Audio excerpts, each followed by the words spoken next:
नमस्कार दोस्तों, देव क्लासेस में आप सबका बहुत बहुत स्वागत है। और कल हम लोग पढ़ रहे थे संघीय कार्यपालिका। आज मैं इसका आपको पार्ट 2 पढ़ाऊँगा।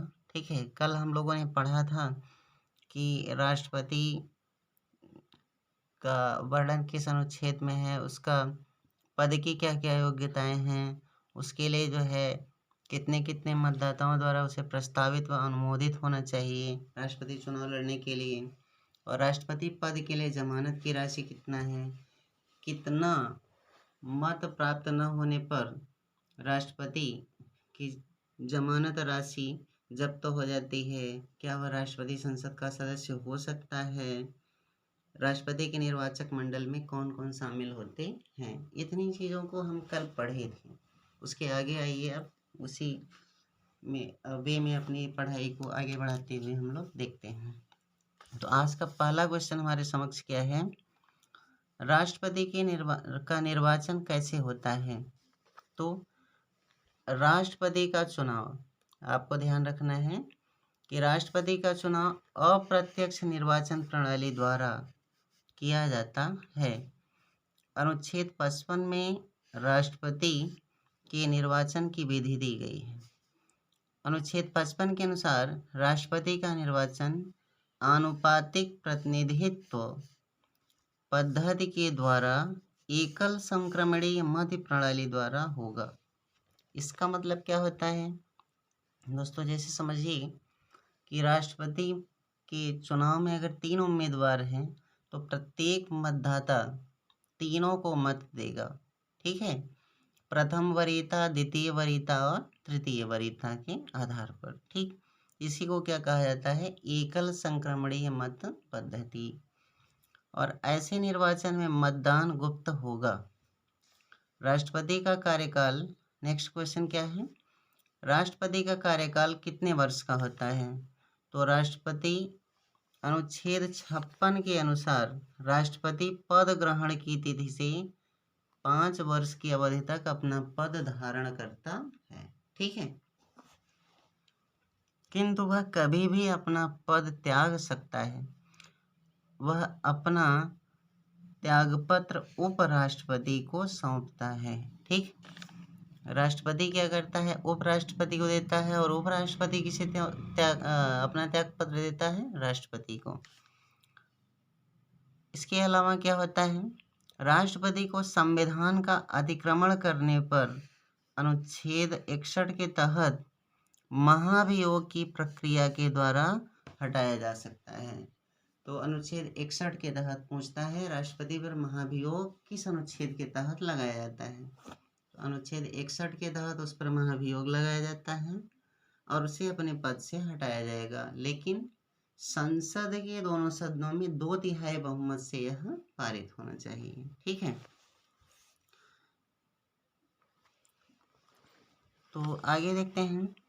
राष्ट्रपति जब अपना त्यागपत्र उपराष्ट्रपति को देता है, देखिए इसमें याद है, आप समझ गए होंगे कि राष्ट्रपति अपना त्यागपत्र किसे देगा, उपराष्ट्रपति को देता है, तो वह इसकी सूचना तत्काल किसे देता है।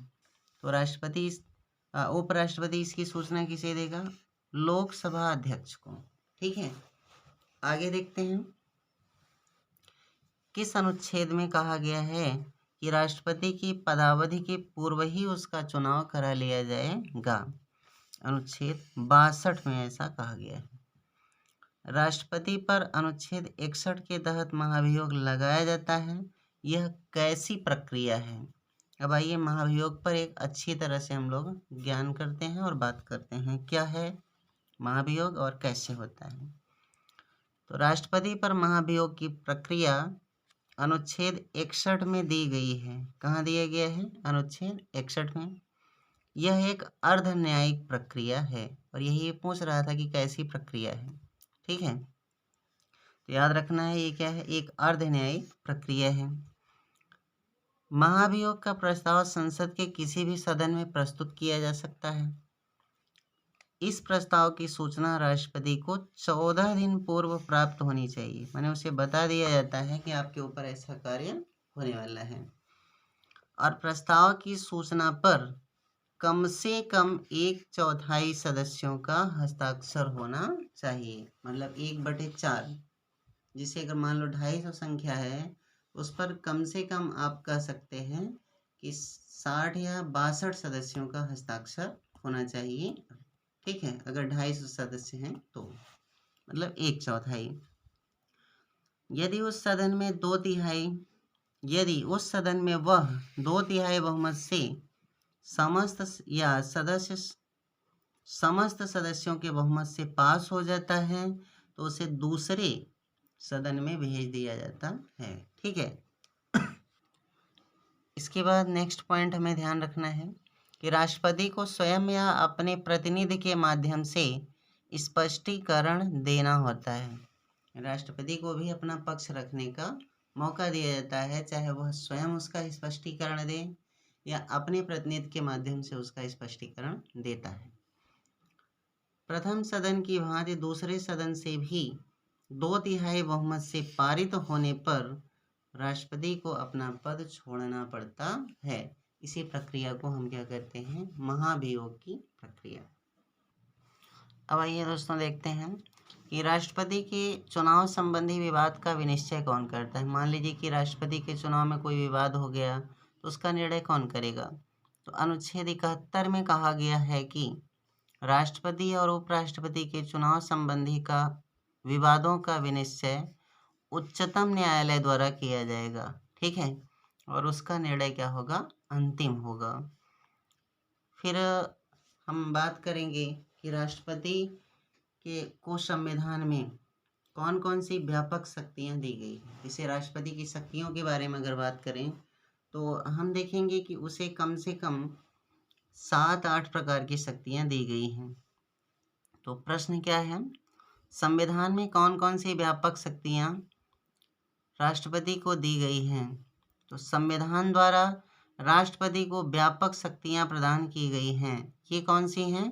कार्यपालिका शक्ति, विधायी शक्तियां, न्यायिक शक्तियां, सैन्य शक्तियां, वित्तीय शक्तियां, राजनयिक शक्तियां और आपातकालीन शक्तियां। ठीक है, और इन शक्तियों से बहुत ज़्यादा क्वेश्चन कभी कभी 1 लाइनर फॉर्मेट में पूछता है। तो देखते हैं क्या है। पहला प्रश्न क्या है इसके बाद, राष्ट्रपति की कार्यपालिका शक्तियां कौन कौन सी है? अब हम इसे फैक्टुअल और मैं इसे जो है आपको बहुत विधिवत तरीके से बताऊंगा कि इसमें कार्यपालिका शक्ति क्या है, विधायिका शक्ति क्या है, और उसके बाद जो है उसकी आपातकालीन शक्तियाँ क्या हैं, न्यायिक शक्तियाँ क्या हैं। ठीक है, इसीलिए मैंने इसे जो है सब पॉइंट वाइज लिखा है और मैं समझता हूँ कि अगर आप इसे अच्छे से पढ़ेंगे कभी मेंस में आंसर राइटिंग में भी बहुत इसका यूज होगा। ठीक है, तो देखिए क्या है। अनुच्छेद 53 के अनुसार संघ की कार्यपालिका शक्ति राष्ट्रपति में निहित होगी। तो ये क्या कह रहा है कि संघ की समस्त कार्यपालिका शक्ति किसमें होगी? राष्ट्रपति में।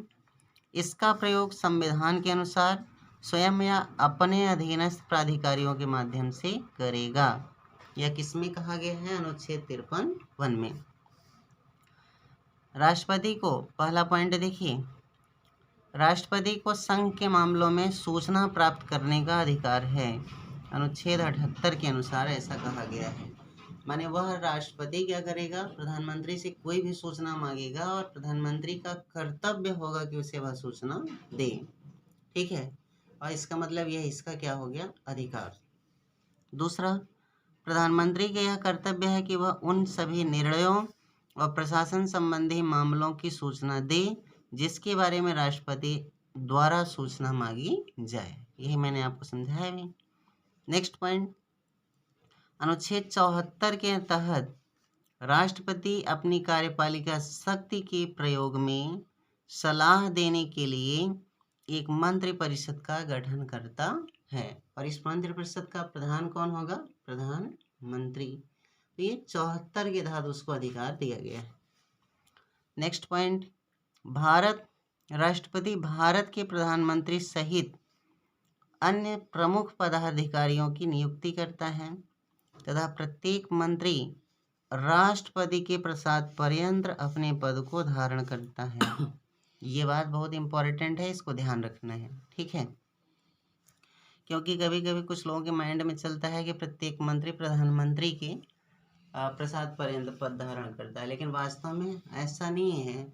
वास्तविक रूप में प्रधानमंत्री की इच्छा पर ही निर्भर करेगा, लेकिन वह अपना पद तब तक धारण करेगा सैद्धांतिक रूप में जब तक राष्ट्रपति चाहेगा, ठीक। संघ के मंत्रियों, राज्यों के राज्यपाल, उच्चतम न्यायालय तथा उच्च न्यायालयों के न्यायाधीश, भारत के महान्यायवादी, भारत के नियंत्रक एवं महालेखा परीक्षक, संघ लोक सेवा आयोग के अध्यक्ष, मुख्य निर्वाचन आयुक्त की नियुक्ति कौन करता है? राष्ट्रपति, और यह उसको क्या है? अधिकार है, ठीक है। संघ के मंत्री, राज्यों के राज्यपाल, भारत के महान्यायवादी आदि राष्ट्रपति की प्रसाद पर्यंत ही अपने पद पर रहते हैं, ठीक। इसके बाद क्या है? संघ लोक सेवा आयोग के सदस्यों की सेवा शर्तों, पदावधि के विषय में भी नियम बनाने का अधिकार राष्ट्रपति को है। दोस्तों ये दिया भले गया, लेकिन व्यवहारिक रूप में ये सब किस पर डिपेंड करता है? मंत्रिपरिषद की इच्छा पर या प्रधानमंत्री पर। अनुच्छेद 263 के तहत अंतर्राज्यीय परिषद का गठन राष्ट्रपति करेगा, वह केंद्र और राज्यों के मध्य के सहयोग के लिए, ठीक। ये बहुत फैक्ट है, ये बहुत ही इम्पोर्टेंट भी है, इसको याद रखेंगे कि अंतर्राज्यीय परिषद का गठन राष्ट्रपति करेगा, और किसके कहने किस लिए? संघ और राज्यों के मध्य सहयोग या सामंजस्य बैठाने के लिए। राष्ट्रपति अनुसूचित जाति, अनुसूचित जनजाति तथा अन्य पिछड़े वर्गों के लिए आयोग की नियुक्ति करता है, ठीक। तो ये क्या है? उसकी कार्यपालिका शक्तियां हैं। आइए आगे देखते हैं। देखिए अगला क्वेश्चन क्या है? राष्ट्रपति की विधायी शक्तियों का वर्णन कीजिए। तो इसमें हम लोग पढ़ते हैं कि राष्ट्रपति की विधायी माने विधि बनाने संबंधी कौन कौन सी शक्तियां हैं। भारत का राष्ट्रपति संघीय कार्यपालिका का प्रमुख होता है, ये हमने कई बार पढ़ा। साथ साथ वह संसद का भी अभिन्न अंग है, ठीक है। तो ये आपको ध्यान रखना है, क्योंकि संसद के अनुच्छेद 79 के अनुसार राष्ट्रपति लोकसभा व राज्यसभा संसद राष्ट्रपति लोकसभा और राज्यसभा से मिलकर बनती है। राष्ट्रपति की विधायी शक्तियां निम्नलिखित हैं। देखते हैं पहला पॉइंट, राष्ट्रपति को संसद का अधिवेशन बुलाने व सत्रावसान करने की घोषणा का अधिकार है। मतलब अधिवेशन को बुलाएगा भी और सत्रावसान भी कौन करेगा? राष्ट्रपति। लेकिन एक बात याद रखना है कि कभी भी स्थगन का कार्य कौन करता है? उस समय स्थगित करता है लोकसभा का अध्यक्ष, ठीक। किंतु वह 1 वर्ष में कम से कम 2 बैठकें बुला सकता है। मतलब बुलाएगा, ये निश्चित है। 2 से अधिक भी बुला सकता है, लेकिन 2 से कम नहीं होना चाहिए, और प्रत्येक बैठक के बीच कम से कम या अधिक से अधिक 6 माह का अंतर होना चाहिए, ठीक है। अनुच्छेद 85 के तहत प्रधानमंत्री की सलाह पर वह लोकसभा का विघटन भी कर सकता है, ठीक है। विघटन करने का अधिकार भी किसको है? राष्ट्रपति को। लेकिन यह स्व नहीं होता, वह किसके कहने पर? प्रधानमंत्री के कहने पर। राष्ट्रपति प्रत्येक आम चुनाव के बाद तथा प्रथम सत्र के आरंभ में, प्रत्येक वर्ष प्रथम सत्र के आरंभ में संसद के दोनों सदनों की संयुक्त बैठक को संबोधित करता है। मतलब चुनाव के बाद तथा प्रथम सत्र के आरंभ में प्रत्येक वर्ष क्या करेगा? संसद की दोनों सदनों की संयुक्त बैठक को संबोधित करेगा। एक क्वेश्चन पूछ लेता है कि जब राष्ट्रपति किसी विधेयक पर ऐसी बात आ जाए कि नियम बनाना बहुत जरूरी है और दोनों सदन जो है आपस में सहमत न हो, तो संयुक्त अधिवेशन कौन बुलाता है? राष्ट्रपति। लेकिन उसमें अध्यक्षता कौन करेगा? ये क्वेश्चन पूछता है, तो आपको ध्यान रखना है लोकसभा का अध्यक्ष, ठीक। किसी साधारण विधेयक पर, लीजिए नेक्स्ट पॉइंट ही वही है, किसी साधारण विधेयक पर संसद के दोनों सदनों में मतभेद हो तो राष्ट्रपति ऐसे विधेयक को पास कराने के लिए अनुच्छेद 108 याद रखेंगे, बहुत इंपॉर्टेंट है, के तहत संयुक्त अधिवेशन बुला सकता है, जिसकी अध्यक्षता कौन करेगा? लोकसभा का अध्यक्ष। ठीक। अगला, राष्ट्रपति राज्यसभा में साहित्य, कला और विज्ञान, ठीक है, विज्ञान से संबंधित लोगों में 12 सदस्यों को मनोनीत करता है। किस अनुच्छेद के तहत? अनुच्छेद 80 के तहत। संसद द्वारा पारित विधेयक उसकी अनुमति से ही धन विधेयक व संविधान संशोधन विधेयक को छोड़कर, ठीक है, कानून बनता है। मतलब संसद द्वारा जितने भी पारित विधेयक होंगे उसकी अनुमति से ही क्या है? कानून बनेंगे। लेकिन धन विधेयक और संविधान संशोधन विधेयक को छोड़कर। ऐसा इसलिए है कि धन विधेयक और संविधान संशोधन विधेयक में पहले उसकी सहमति से ही पेश किया जाता है, तो फिर से उसको आज्ञा लेने की जरूरत नहीं होती। ठीक है। अनुच्छेद 111 के तहत संसद के दोनों सदनों में पारित विधेयक पर राष्ट्रपति अपनी अनुमति दे सकता है या नहीं दे सकता है, या पुनर्विचार के लिए वापस कर सकता है। ठीक है। कुछ विधेयक को संसद में लाने से पूर्व ही राष्ट्रपति के समक्ष लाना या पेश करना अनिवार्य है।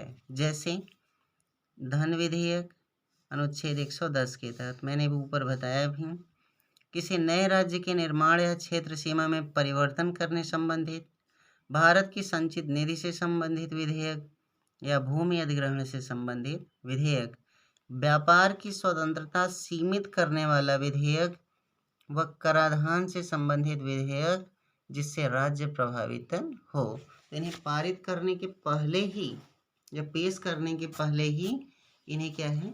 लाया जाता है संसद में, राष्ट्रपति के समक्ष। अगला, अनुच्छेद 123 के तहत राष्ट्रपति को अध्यादेश जारी करने की शक्ति है। तो 123 के तहत राष्ट्रपति और राज्य में 213 के तहत क्या होता है? 213 के तहत राज्यपाल। राष्ट्रपति द्वारा अध्यादेश तब जारी किया जाता है जब दोनों संसद के सदन सत्र में न हो और ऐसी स्थिति उत्पन्न हो जाए जिस पर अविलंब कार्यवाही आवश्यक हो। ठीक है। नेक्स्ट पॉइंट, ऐसा अध्यादेश 6 सप्ताह के भीतर दोनों सदनों के भीतर रखा जाता है। यदि संसद के दोनों सदन 6 सप्ताह के भीतर अनुमोदन नहीं करते हैं तो वह प्रवर्तन में नहीं रहेगा। संसद में दोनों सदनों से पारित अध्यादेश राष्ट्रपति की अनुमति से अधिनियम बन जाता है। ठीक। और लास्ट पॉइंट इसका, राष्ट्रपति, वित्त आयोग, नियंत्रक एवं महालेखा परीक्षक, भाषा आयोग, यूपीएससी, एसटी आयोग, SC/ST आयोग, पिछड़ा वर्ग आयोग एवं चुनाव आयोग की कार्यवाही की रिपोर्ट संसद के पटल पर रखता है। ठीक है। तो ये हुआ आज का हमारा दूसरा पार्ट। अब आगे मिलेंगे और फिर तीसरे पार्ट में हम लोग राष्ट्रपति से संबंधित पूरी चीज़ें पढ़ लेंगे। वीडियो सुनने के लिए बहुत बहुत धन्यवाद। नमस्कार।